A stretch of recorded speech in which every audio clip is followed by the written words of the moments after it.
जगावे चांगले पाऊले चालो पुढेचे थांबले ते संपले द्वितला जो श्वास आता तो पुन्हा लागणे माणसाने माणसाशी माणसास वागणे हीच मुझी प्रार्थना हीच मुझे मागणी माणसाने माणसाशी माणसास वागणे हीच मुझी प्रार्थना।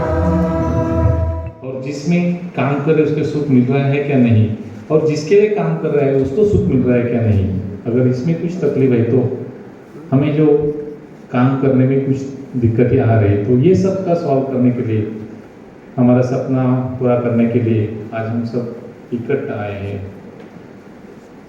हम सोच रहे हैं कि 2011 में जो सेंसस हुआ है उसमें नेशनल में मुंबई का सेंसस में हम पार्टिसिपेट हुए थे।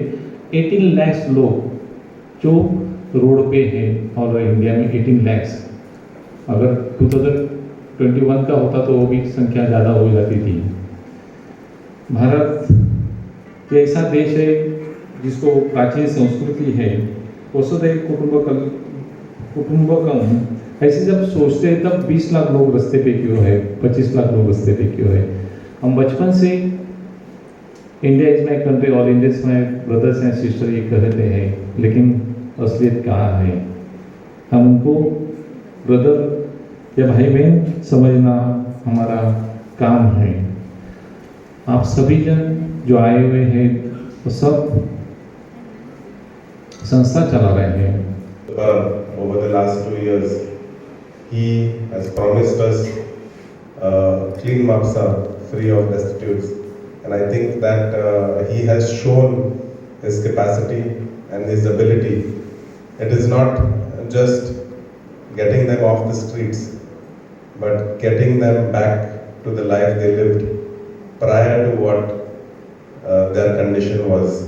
And I think that is a very long-term, sustainable way of doing things. At many times we look at the short-term solutions, getting them off the streets, booking them a ticket, sending them back home. But it is truly beautiful what this organization does in terms of getting people off the streets, getting to the root cause of why they are in the state that they are. And I think at majority of the time it is either addiction or it is mental health. And I think today mental health is one of the biggest issues that we are seeing in this country and generally all over the world. And many times people don't take mental health very seriously. Having been an MLA for the last 4 years and having dealt with multiple cases of serious mental health, I am beginning to understand how the current situation of mental health is all across the state of Goa. People aware that mental health is not, there's nothing wrong. Many times people say, this person is suffering from some kind of trauma. It could be sometimes a passing of a loved one, sometimes it is losing a job, sometimes it is something very simple.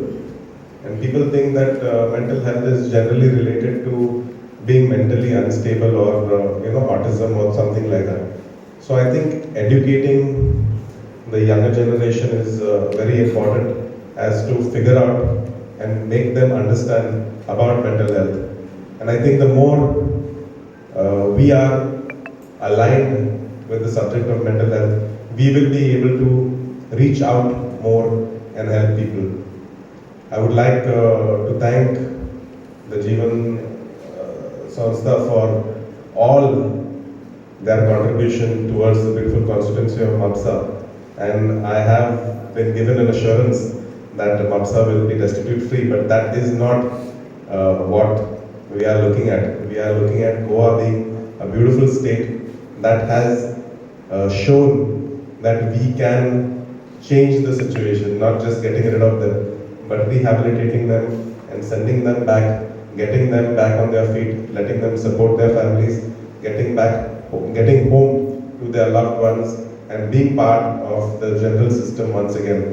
इस काम के लिए मुझे लगता है कि जब तक पैशन न हो तब तक ये काम कोई कर नहीं सकता। संदीप परब और उनके बाकी जो सभी उसके साथी हैं वो पैशन के वास्ते ये काम कर सकते हैं और डेफिनेटली मैं उनका बहुत आभारी भी हूँ क्योंकि उन्होंने उनका काम हमारे मापसा शहर में स्टार्ट किया।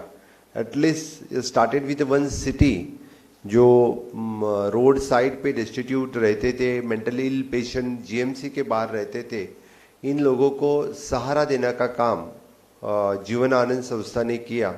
इसलिए मैं उनका बहुत बहुत आभार व्यक्त करता हूँ गोवा सरकार की तरफ से, गोवा के लोगों की तरफ से। मैं ये कहूँगा कि रोड साइड डिस्ट्रीब्यूट हो या बाकी इस तरह से जो मेंटली इल बाकी सभी पेशेंट्स, खास करके हमें रोड साइड पे या अस्पताल के बाहर क्यों मिलते हैं, ये पहला प्रश्न चिन्ह है।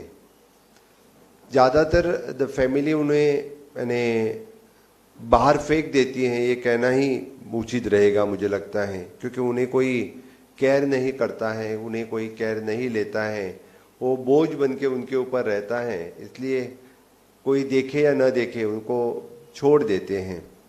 एक तो मेंटली इल ज़्यादातर पेशेंट्स हैं, बाकी जो एजेड हैं उनसे जो कोई काम नहीं होता है। मुझे बहुत ये लगा कि मिलिट्री रिटायर्ड पर्सन ऑल्सो इस तरह के सिचुएशन में मिलना ये बहुत बुरी बात है। ज़्यादातर उनके फैमिली वाले उनको केयर नहीं करते हैं, इसीलिए मुझे लगता है कि इस तरह की सिचुएशन क्रिएट हो जाती हैं। गोवा सरकार की तरफ से हमने मूल्यवर्धन शिक्षण स्टार्ट किया है। जब तक मूल्यों का वर्धन नेक्स्ट जनरेशन में नहीं आएगा तब तक हमें इसमें सुधार नहीं आ सकता है। इसीलिए गोवा सरकार ने इनिशिएटिव लिया है, we want to make the change in the next generation. इसीलिए अभी बच्चों के मन में ये भाव, हम वसुदेव कुटुंबकम ये बात तो हमेशा करते हैं, लेकिन वसुदेव कुटुंबकम जब तक इस अब के जनरेशन में दिमाग में डालना और मूल्य का शिक्षण उन्हें देना, तो Goa government has already started this the मूल्यवर्धन शिक्षण। चाहे हमें आगे आने वाले 25 साल में, जब हम आज़ादी के अमृत काल में हम हैं, तो एटलीस्ट 25 साल के बाद सोचेंगे, तब तो कम से कम रोड साइड डिस्ट्रीब्यूट हमें नहीं दिखना चाहिए। ये काम होने के लिए the first basic work the government of Goa is doing. Second, मैं ये बात बताऊंगा कि सरकार की तरफ से हमारे खास करके द प्रोविजरिया department which is looking after the all aged persons, सरकार के खुद के 12 आश्रम हैं जो हम एक अलग डिपार्टमेंट ही है, जो डिपार्टमेंट हम हमारे जो हर जगह हमारे पास डिफरेंट आश्रम है, पेडनेम से लेके कानकोण तक हर एक तालुका में एक आश्रम कम से कम जो फीमेल मेल जो एजेड 70 साल के ऊपर जो कोई पेरेंट्स छोड़ देते हैं, सरकार उनकी चिंता करता है। सरकार उनके लिए सेपरेटली खाना पीना रहना और उसके साथ में ही उनके medical care nursing care separately staff is appointed. Almost at present more than 2000 peoples हमारे जो ओल्ड एजेड होम हैं उनमें हम उनकी चिंता कर रहे हैं, उनकी हम केयर कर रहे हैं। बिसाइड्स दिस, जो एनजीओ इस तरह से जो सीनियर सिटीजन की केयर करते हैं उनके लिए फुल्ली फंडिंग, यानी द पर डे पर पर्सन पर मंथ पर पर्सन, इसके हिसाब से सरकार उनके लिए फंडिंग भी करती है। जो एनजीओज उनके लिए काम करते हैं, at present approximately 6 to 7 NGOs they are working specially for the senior citizens. Besides this, जो बच्चे अनाथ हैं, जो बच्चों के लिए यानी ऑर्फन्स चाइल्ड हैं, गोवा सरकार की तरफ से हम स्कीम भी है कि every month we are giving the 3000 rupees for the orphan child every month. उनके जो पेरेंट्स उनके गार्डियंस जो कोई केयर करते हैं उनके लिए हर महीना हम 3000 रुपीज बच्चे के लिए देते हैं।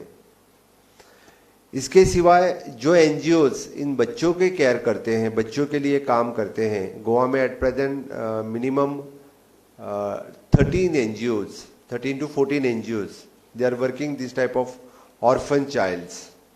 और अदरवाइज कोई एक पेरेंट है, माँ या बाप, जिस तरह से जो कोई है, इनके लिए भी सरकार उनके फुल्ली फंडिंग्स, उनका खाना पीना, उनका एजुकेशन, इसका सभी खर्चा यानी सरकार की तरफ से the fix amount for the पर चाइल्ड पर मंथ हम उनके लिए अब स्टाफ एलोकेट किया हुए हैं, उनकी चिंता हम सरकार की तरफ से हम कर रहे हैं।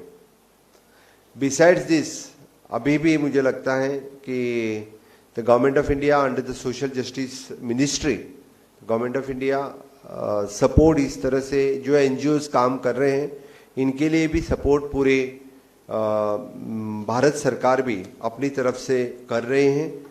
और निश्चित रूप से यानी जीवन आनंद जैसे एनजीओ जो देश भर में काम कर रहे हैं, इन्हें आगे आने की ज़रूरत है। मैं इसीलिए बता रहा हूँ कि I started my career through the NGO only. The Sai Life Care is my own NGO, which is working for the AIDS awareness in the migrant labor, AIDS awareness in the truckers, AIDS awareness in the prostitutes. इसके लिए मेरी संस्था काम कर रही है। Education और women and child जो एनजीओ, आज भी मेरी एनजीओ, मैं I started my NGO in 1996 when I started my career, and तब मुझे अभी भी याद है मैं खुद होके सर्वे करने के लिए माइग्रेंट के बीच में मैं गया था। मैंने खुद सर्वे फॉर्म उनके भरे हैं और खुद सर्वे फॉर्म भर के we have given for that time of AIDS Control Society of the Goa. Then the National AIDS Control Society have sanction us the project, and from the 97 till date मेरे एनजीओ का project चल रहा है। अभी भी मैं तो 2012 के बाद कभी एनजीओ के ऑफिस में हार्डली एक बार जा सका 10 साल में, लेकिन फिर भी यानी मैं वहाँ न रहते हुए भी मेरा एनजीओ का काम आज भी उसी तरह से चल रहा है। जब मैं खुद एनजीओ का काम देखता था तब से लेके आज भी मैं all boys and girls those are looking after that project, they are working in that particular field of AIDS awareness among the truckers, prostitute, migrants. इसके सिवाय द आंगनवाड़ी वर्कर्स, इनके लिए भी हम काम कर रहे हैं with the women and child department the government of India. Now it is very easy for me, but जब मैं कुछ भी नहीं था तभी भी the National AIDS Control society, the government of India with social welfare department, different department से fundings इसी काम के लिए हमेशा है।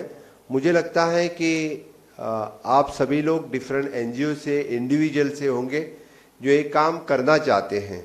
आज देश में इस तरह के काम करने की संस्था की ज़रूरत है कि जो कोई आगे आके काम कर सके, और जो काम करने वाले हैं उनको पूरी तरह से देश के डिफरेंट मिनिस्ट्रीज के थ्रू, यानी सोशल जस्टिस मिनिस्ट्री हो, सोशल वेलफेयर मिनिस्ट्रीज हो, वुमेन एंड चाइल्ड मिनिस्ट्री हो, हेल्थ डिपार्टमेंट हो, और डिफरेंट ऑर्गेनाइजेशंस जो आज भी इस तरह के प्रोजेक्ट के लिए ढेर सारी मदद कर रहे हैं। Besides that there are so many organisations, they are ready to also help for this type of organisations.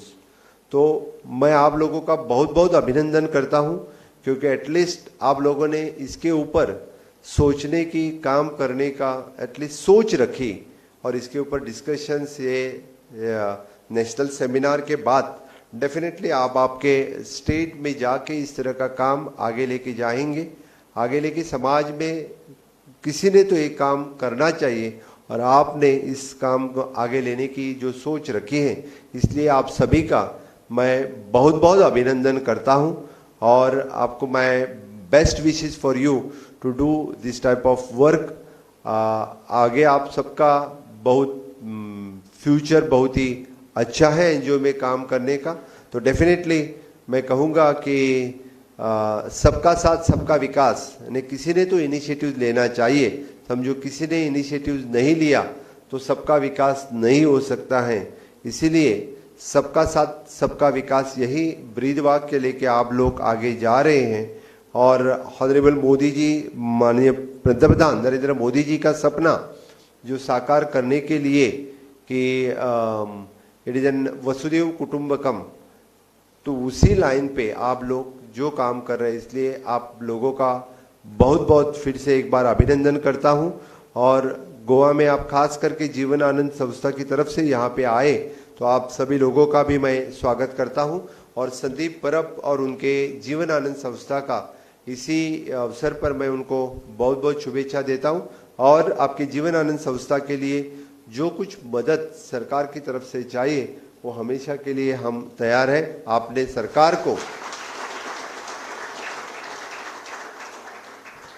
आप पूरे गोवा में भी इस तरह से जो रोड साइड डिस्ट्रीब्यूट है उनकी केयर करने के लिए तैयार हैं, तो सरकार हमारे हर एक डिपार्टमेंट, यानी this is a continuous process मैं बोल रहा हूँ, क्योंकि मैं ये बोलूँ लेकिन मैं एक बात जरूर कह सकता हूँ कि happiness index of the Goa is very high.